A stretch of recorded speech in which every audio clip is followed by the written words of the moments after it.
3 ম্যাচের মধ্যে দুটোতেই হেরেছে কেকেআর। বেশ চাপে রয়েছে কলকাতার টিম। তবে ব্রাভো বলেছেন, আমি আর আমাদের কোচিং গ্রুপ সবসময় নজর রাখছি যাতে দলের মনোবল এবং শক্তি ইতিবাচক জায়গায় থাকে। সেটা নিশ্চিত করাটাই আমাদের কাজ। টুর্নামেন্টে সবে শুরু, এখনও অনেক পথ চলা বাকি। আমরা আগের ফলাফলের দিকে না তাকিয়ে সামনের দিকে এগিয়ে যেতে চাই। আমাদের মূল ফোকাস হলো প্রত্যাবর্তন করা এবং যেটা আমাদের দ্বারা নিয়ন্ত্রণ করা সম্ভব। এবং কলকাতার মেন্টর ডুয়েন ব্রাভোর একটি কথাও বিফলে যায়নি।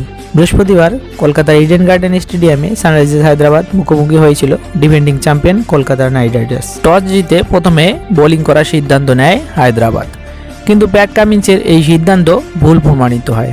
কারণ কলকাতা নাইট রাইডার্স তাদের 20 ওভারে 6 উইকেট হারিয়ে মোট 200 রান করে। ভেঙ্কটেশ আইয়ার 29 বলে 60 রান এবং অঙ্কুরিশ রঘুবংশী 32 বলে 50 রান, এই দুইজনের বেশিরভাগ রান করেন। অন্যদিকে অজিঙ্ক্য রাহানে 38 রান এবং রিঙ্কু সিং 32 রান করে। যখন হায়দ্রাবাদ এই লক্ষ্যটি তাড়া করতে এলো তখন মনে হচ্ছিল হায়দ্রাবাদের তাবড়তোড় ব্যাটাররা ইজিলি রানটা চেস করবে, কিন্তু হলো এর উল্টো। কারণ বরুণ চক্রবর্তী এবং বৈভব অরোরার 3টি করে উইকেট এবং মাস্টার ক্লাস বোলিং প্রদর্শনে এসআরআইসকে মাত্র 120 রানে অল আউট করে। কেকেআর 80 রানের ব্যবধানে জয় নিশ্চিত করে। সানরাইজার্স হায়দ্রাবাদ এই রানটি তাড়া করতে গিয়ে ঠিকমতো এগিয়ে যেতে পারেনি এবং যেমনটি তারা বলে টি20 ম্যাচ জেতা পরাজয় পাওয়ার প্লেতেই হয়। আর বৈভব অরোরা এবং হর্ষিত রানার স্পেল তাদের খেলা নষ্ট করে দেয়। হায়দ্রাবাদের ব্যাটসম্যানরা কোনো প্রভাব ফেলতে পারেনি।